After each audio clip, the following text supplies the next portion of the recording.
नमस्कार, मैं हूं डॉक्टर अन्नपूर्णा से और ये है 15th प्रैक्टिस सेट जो है पेपर 2 के लिए BPSC assistant waste management officer exam के लिए। So let's start.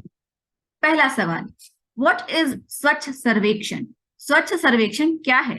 A, annual survey of sanitation under the Swachh Bharat mission SBM, या B, annual census survey, C both A and B, या D none. इसका सही जवाब है A, annual survey of sanitation under the Swachh Bharat mission SBM, Swachh Bharat mission. Annual census survey जो होता है, census वो होता है जनगणना, तो वो ये नहीं है। ठीक है। Question 2, in which city is India's largest biogas plant located? कौन सा शहर में इंडिया का सबसे बड़ा बायोगैस प्लांट है? आंसर है ए, Hyderabad. Question 3. Which of the following rivers has been in news recently for nuclear waste being disposed in it? तो यमुना या नर्मदा या सुवर्णरेखा या Damodar.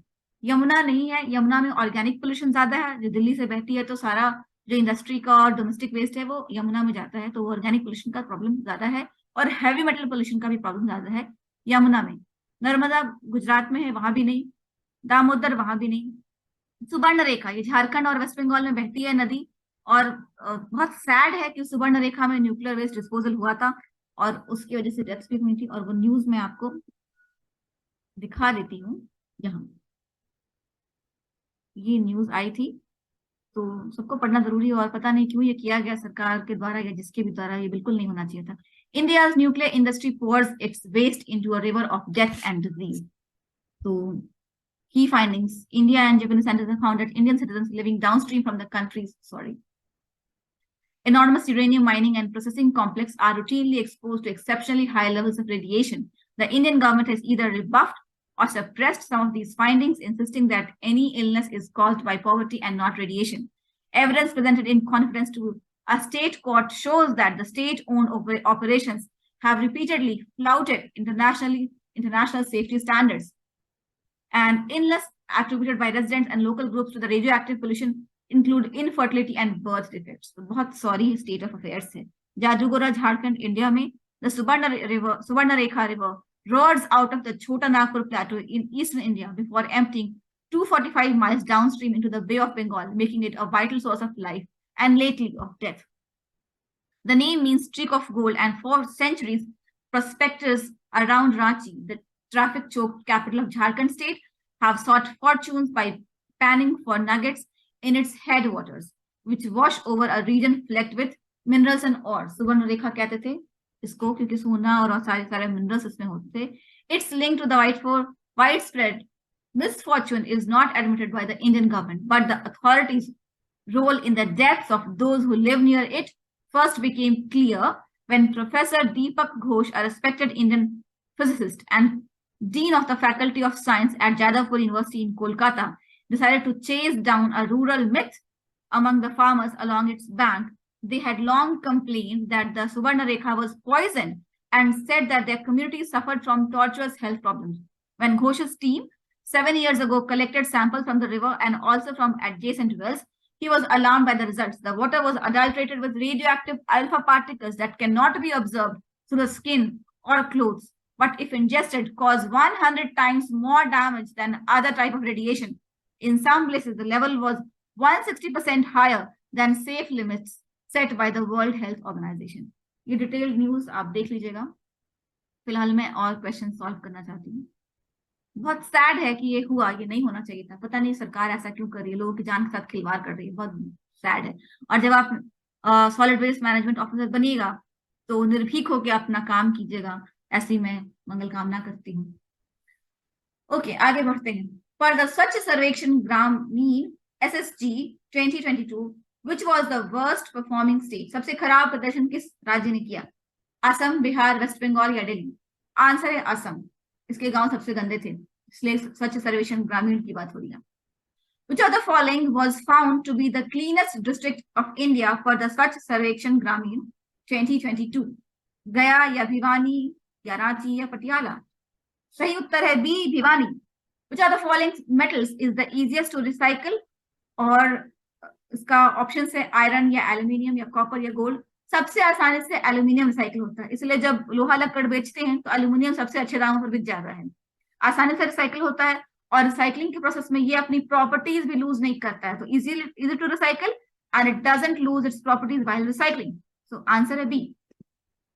Number of components of integrated solid waste management are, integrated solid waste management के क्या components होते हैं, number of components कितने होते हैं, तो आंसर है, सही उत्तर है 4।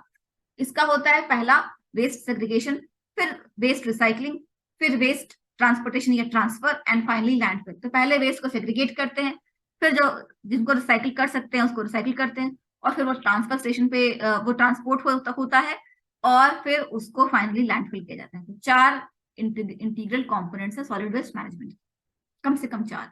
Question 8, which of the following is an indicator of organic pollution of water? Organic pollution of water का इंडिकेटर क्या होता है, ए बीओडी, या बी सीओडी, या सी हैवी मेटल्स, या डी नन ऑफ दीज। सही उत्तर है ए बीओडी, बायोकेमिकल ऑक्सीजन डिमांड। जब भी पानी में ऑर्गेनिक पोल्यूशन होता है, मतलब कि म्युनिसिपल वेस्ट वगैरह पानी में जब डलता है, तो पानी में माइक्रोबियल एक्टिविटी एकदम से बढ़ जाती है, क्योंकि जो माइक्रोब्स हैं वो ऑर्गेनिक कंपोनेंट्स को डिग्रेड करने में लग जाते हैं, तो उसका बायोकेमिकल ऑक्सीजन डिमांड या बायोलॉजिकल ऑक्सीजन डिमांड जो कह लें वो बढ़ जाता है, और वही सबसे बड़ा ऑर्गेनिक पोल्यूशन का इंडिकेटर होता है पानी में, बायोकेमिकल ऑक्सीजन डिमांड। दूसरा है केमिकल ऑक्सीजन डिमांड।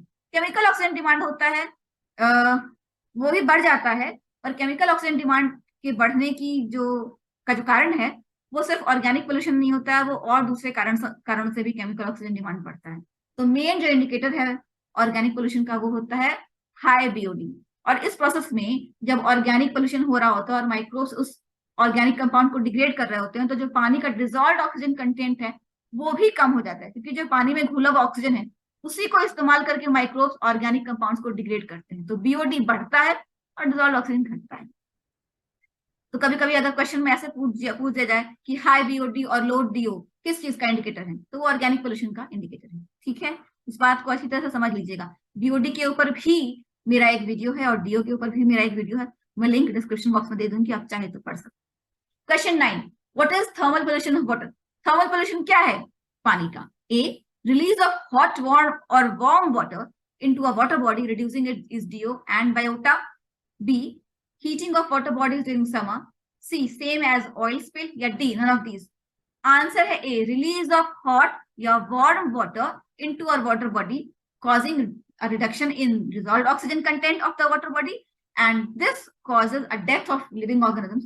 तो रिडक्शन इन बायोटा भी होता है। तो ए है ऑप्शन। गर्म पानी या नॉर्मल टेम्परेचर से ऊपर पानी, अगर नॉर्मल पानी का टेम्परेचर 20 या 25 डिग्री होता है तालाब के पानी का, और उसमें आप 45 डिग्री सेल्सियस का पानी डाल दीजिएगा, तो उससे जो डिजॉल्व्ड ऑक्सीजन होता है पानी में वो कम हो जाता है, और जो लिविंग ऑर्गेनिज्म है उनको भी एक थर्मल शॉक लगता है और वो भी मरना शुरू हो जाता है। तो ये है थर्मल पोल्यूशन। ठीक है, क्वेश्चन 10, क्योंकि हाई टेम्परेचर पे कोई भी गैस पानी में डिजोल्व नहीं करती, तो अगर ऑक्सीजन है तो उसका टेम्परेचर जब बढ़ जाता है तो पानी का, तो वो ऑक्सीजन भी डिजोल्व पानी में नहीं रहती, यही है। ठीक है, question 10, permanent hardness of water is caused by. Permanent hardness of water क्यों होता है? A carbonates, B bicarbonates, C non carbonates, या डी नन ऑफ दीज।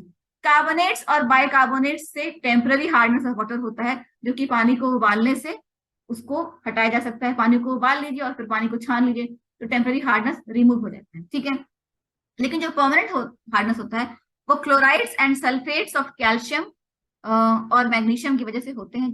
यहाँ permanent hardness of water is hardness due to the presence of chlorides, nitrates and sulfates of calcium and magnesium, which will not be precipitated by boiling, and the scale can build up on the inside of the pipes जिसमें कि पानी है, restricting the flow of water or causing a blockage। ये होता है permanent hardness.